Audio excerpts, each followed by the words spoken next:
Naruto is my favorite anime of all time. A really unpopular opinion, I know. And if I went into all the reasons why, this video would probably end up twice as long as it should be. So that's why today I'm only going to focus on one part of Naruto, the power scaling. Okay, but wait, before you click off with your collective groans at yet another Naruto power scaling video, I need you to hear me out for a minute. There are literally hundreds, if not thousands, of power scaling Naruto videos on YouTube alone. And a common theme I find with all of them is that they make assumptions. I mean, yeah, adult Naruto beating adult Kiba isn't really that much of an assumption, less than it is a fact. But today, we're going to be taking a look at Naruto's canon power scaling coming from its data books. You know, the infamous data books that said Tamari has universal power, which is probably, hopefully, a figure of speech? Yep, those data books. But before I start, there's a couple things I need to say to make sure that no one gets confused. The first thing is that for this video only, we're going to be looking at only the original series' characters, okay? Nothing from Shippuden, because like I said earlier, I want to keep this video at a reasonable time. But if this video ever reaches 100 likes, because come on, let's face it, it will, I'll do Shippuden characters, especially since I have something special in store for the Shippuden video. And the second and last thing you need to know about is that these stats that are about to come from the characters are only for their base forms. When you peel back all the paint and extremities, what are they actually like as a ninja? This means no pills, no curse marks, no tailed beasts, and especially no dojutsus like the Byakugan and the Sharingan. Not to mention it also gets rid of all Kekkei Genkai. I told you this was just going to be their base forms, and this is the basest of base forms. Also, I lied, there's one more thing. Characters in the show actually have 2 databook stats, so I'll only be using the ones from the second databook stat, which looks at the characters and how they are at the end of the original show. You know, around the time of the Sasuke retrieval mission. First, or should I say last up, we have Zaku. Don't remember this kid? Don't worry, you're not alone. This is the guy from the Chunin exams who Sakura was able to take down, which might explain why he's so low on this list.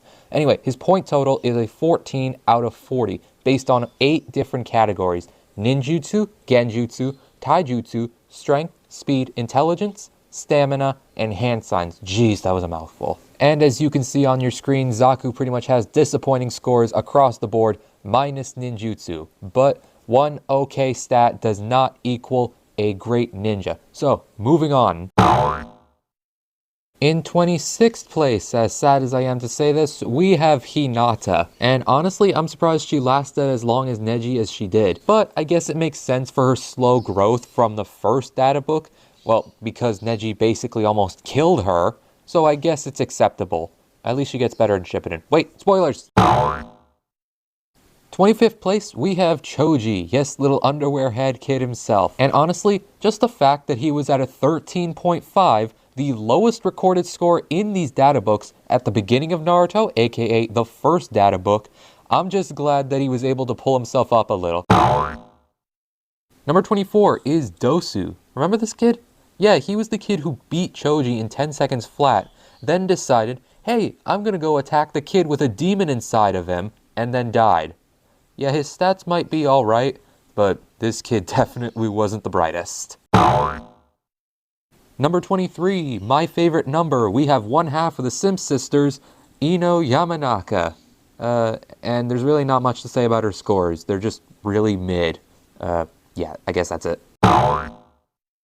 Number 22, which is not my favorite number, we have Kiba, and I want to remind everyone that there are no animal companions allowed on this list. Also, side note, do you think Akamaru is the first 40 out of 40 in the series? That's a genuine question. I saw a poll recently who would win, Akamaru or the Sage of Six Paths. Somehow Akamaru won.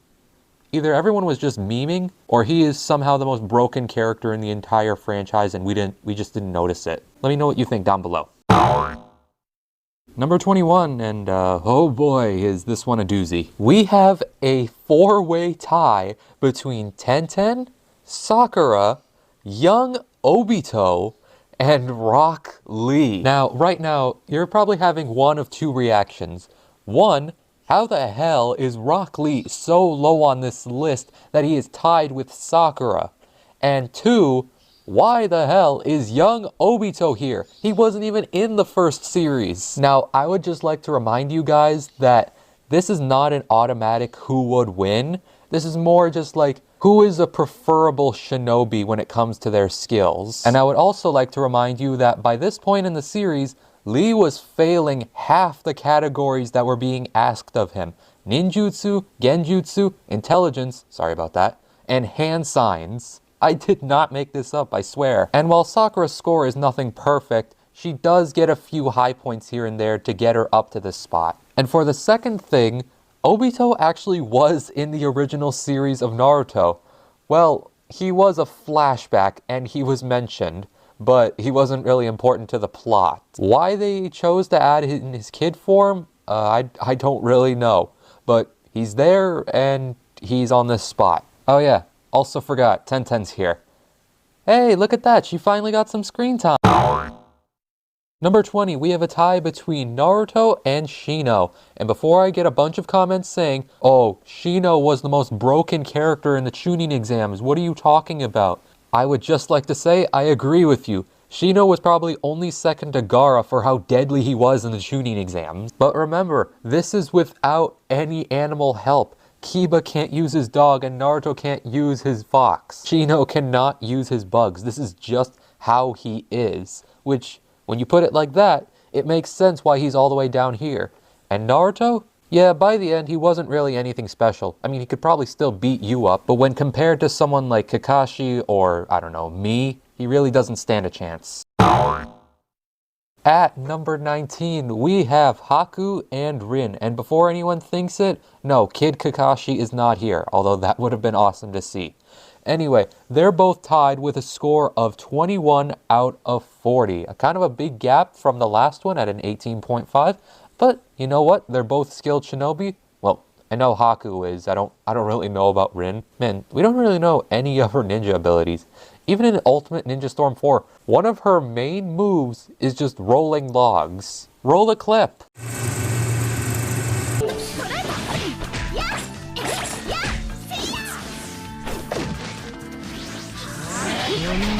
It was at this moment that he knew. Number 18, the only kid to become a Chunin and my personal favorite character, Shikamaru. And although most of his scores are average at best, it's undeniable that he is still one of the smartest characters in the entire Naruto franchise. 17th place, we have a tie between Sasuke and Yashimaru. Who the f*** is Yashimaru? Starting with characters we actually know about, Sasuke's scores are actually pretty good across the board. He's got above average in most of his things. And actually his lowest score is Genjutsu? That's kind of weird since, you know, he's an Uchiha and they're kind of known for their Genjutsu. Although, without the Sharingan, I guess it kind of makes sense. And for Yashimaru, oh, he's Gaara's uncle. Okay, I remember him now. So yeah, Yashimaru's scores are actually pretty good. I mean, obviously he's failing taijutsu, but everything else seems pretty good. Even his intelligence is a 4 out of 5, which, you know, is no Shikamaru levels, but it's alright for what it is. At number 16, we have the woman that lets me talk about Shikamaru a little bit more, Temari. And I would just like to remind everybody, y'all see how her first data book stat was a 19 out of 40? Yeah, this is about the time of the Chunin exams. Tenten's first stat was a 16 out of 40. So this is just to show you how big of a difference 3 points can get you without any power-ups. But overall, Temari's stats are, in a word, pretty good. Coming up next, we have the first member out of the Sound Ninja 4, Jirobo. And you know, for all the groups talk about being strong and all that, it's kind of weird how one of their members is only Chunin level. Oh well, I'm sure the rest of the members are doing a lot better points-wise, right? Right? Huh, what do you know? Lightning did strike twice. Because now we have another 4-way tie between Hayate Gecko, Kankuro, Tayuya, and Yukon. I meant Ukon. Starting off with Hayate, we can see from his stats that he's a pretty well-rounded shinobi. Sure, he's not great with his strength or stamina, but I do believe that his other stats do give him an advantage in a fight. It's too bad about his death though. His stats seemed really interesting. Next up, we have the middle child of the Sand siblings, Kankuro. And through his stats, they're actually pretty normal for an average puppeteer, as most puppeteers don't need taijutsu, genjutsu, or massive amounts of speed to control puppets. Next up, we have the second member of the Sound Ninja 4, Tayuya, and as you can see from her stats, she has a wide variety of skills. She has bottom of the barrel strength with 1 out of 5, but she maxes out her genjutsu stat with a 5 out of 5. Just for reference, those are Kurenai levels of genjutsu right there. However, her teammate Ukon is in the almost exact opposite boat with a 1 out of 5 in genjutsu. However, he does have a 5 out of 5 in ninjutsu backing him up. And in case you were wondering, yes, Sakon, his twin brother, actually has a higher point total than he does. To which I must say, awkward. Ironically, now we are finally catching a break, because now, instead of having a severe 4-way tie like we did at number 14, here at unlucky number 13, we are now getting a less severe 3-way tie.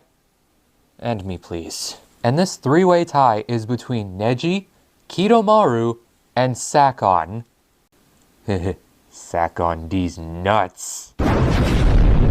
Starting off with Neji, it's easy to see why he was the favorite to so many people to win the Chunin exams, as he actually has the 3rd highest score for a Genin. And it's equally commendable that he was actually able to take out Kidomaru, who actually has a 4 out of 5 in half of his stats. That is a really good score. Or at least it would lead to a really good score if he didn't suck in almost every other category. However, his partner Sakon, these nuts, is a lot more balanced between his stats, as the only one that's really bad is his genjutsu. However, my point still stands from before, as, you know, for the final canon villains of OG Naruto, it's kind of surprising that all of them are this low on the list. Oh well, I guess it does make sense as they were all defeated by Genins. And they were all defeated by one man who's a much higher on this list.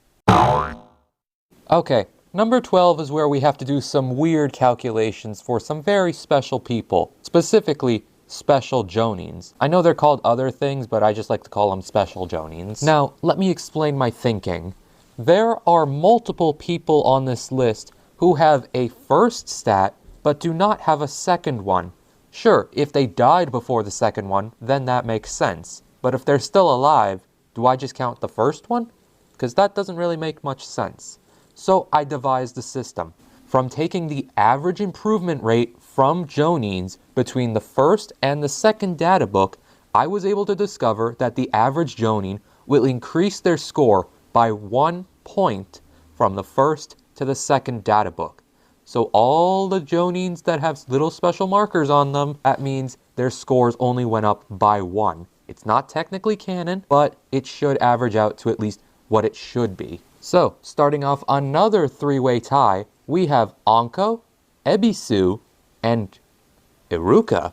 What are you doing all the way up here? But I guess starting off with Anko, her 3 highest scores are Ninjutsu, Genjutsu, and Stamina.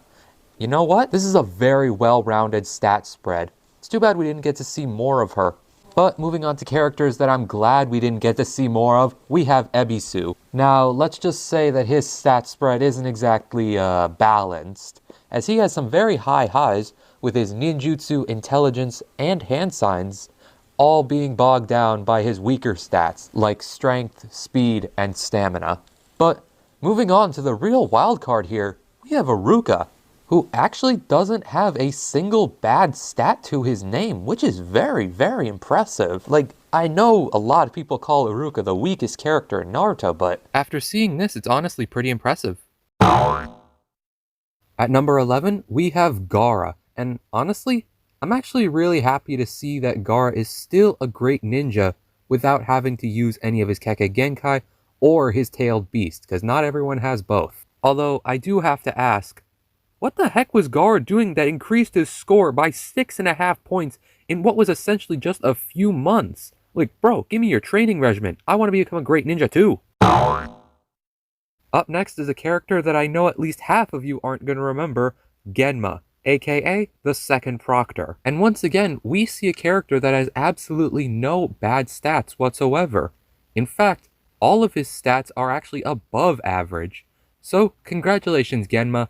Most of the Naruto community don't even know who you are, but at least you have my respect. And that's probably equal. At number 9, we have another special Jonin, Ibiki. You know, the guy who let a kid pass a test without him actually answering a single question?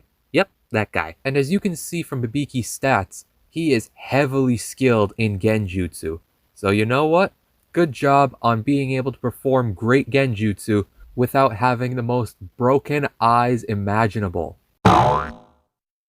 Alright, we got another three-way tie, so let's get this over with. The tie is between Hisashi Hyuga, Kurenai, and Shizune. Now, starting off with Hisashi, if you remember correctly, he's actually Neji's dad, not Hinata's. And his stats show that he is skilled in almost everything except Genjutsu. And honestly, since when was the last time you saw a Hyuga use Genjutsu?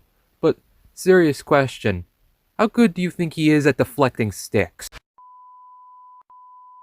Next up is Kurenai, and as you can see from her stats, she's not great with strength or stamina, but she more than makes up for it with every other stat being a 4 or more out of 5, with a 5 out of 5 in Genjutsu.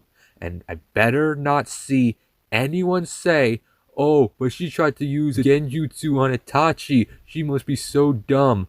Okay, if I see any of those comments, those unfunny comments, I am going to scream.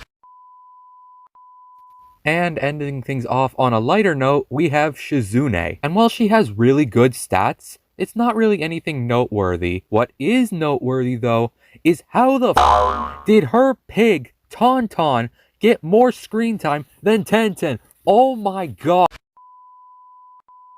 At number 7, we have Hisashi Hyuga, half a point above his brother Hisashi. Although I guess it's easy to get a higher score than someone if you've outlived them for about a decade at this point. Alright, I swear, this is the last three-way tie, and it's between Baki, Kimimaru, and Zabuza. And starting off with Baki, yeah, it's easy to see where the Sand siblings got their extreme training from, although I still don't forgive this guy for killing Hayate. Next up with Kimimaru, yeah, it's easy to see why Orochimaru wanted him as his new host. This guy is a freaking beast. That makes it even more of a shame that he got taken out by the world's most deadly disease. Plot armor. But speaking of dead people, we have the very first main villain of Naruto himself, Zabuza. And his stats certainly show that even though he was the first main villain of Naruto, that definitely doesn't make him weak. Raditz. Alright, we're on the last tie of the list, and it is between Might Guy and Dan. You remember Dan, right? He's Tsunade's old fiancé and Shizune's uncle. And he is also dead. But starting out with Might Guy, we can see that he has really impressive stats, as he has maxed out 4 out of his 8 categories. And it also puts to rest the misconception that he, much like Rock Lee, can't do ninjutsu or genjutsu, which is just simply wrong. In fact, Might Guy is actually quite good at them. He just prefers to use taijutsu. Meanwhile, for someone like Dan, it's the exact opposite, as one of his worst stats is actually taijutsu. However, that's more than balanced out by the fact that he has 5 stats that are 4 or more out of 5. Kind of feel bad that he died though. He seemed like a nice person. Oh well, at least Tsunade still has Jiraiya. Wait a minute. In 4th place, we have someone who I didn't think would be all the way up here, but it honestly makes sense that he is, Kabuto. And remember, this is not a who would win list, this is a who is more skilled list. And with that in mind, it makes perfect sense why he's here. He's literally the right-hand man to Orochimaru, and he has been a ninja in every single major village. But do you know what's the craziest part? It's that this guy, this little nerd, had the highest skill set in the entire Chunin exams. That is just crazy to me. Going home with LeBron's medal, we have Asuma. And honestly, this totally makes sense. Asuma is a high-ranking Jonin, and he's the son of the 3rd Hokage. Obviously he was going to be up here. I just never really expected a side character to be in the top 3. Now if only he could deal with his daddy issues. Oh, speak of the devil's best friend. We have the 3rd Hokage, Hiruzen. And if I'm being completely honest, I don't know why he has 2 databook stats, seeing as he died about halfway through the series, but I suppose I can let it go. But these, my friends, are what Kage stats look like.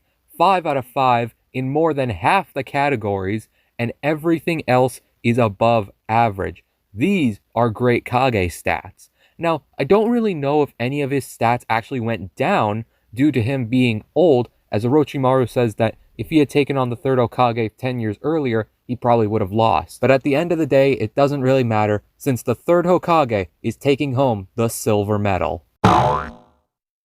At number 1, we have the coolest character in OG Naruto, Fight Me, Kakashi the copy ninja of the Sharingan, Hatake. And looking at his stats, it's easy to see why he won, as he has more balanced stats than the 3rd Hokage, who only either had a 5 or a 3. Meanwhile, Kakashi has everything between 5 and 3, all inclusive. And although that may seem like a small detail, it is what ultimately got Kakashi the gold medal. So congratulations, Kakashi Hatake.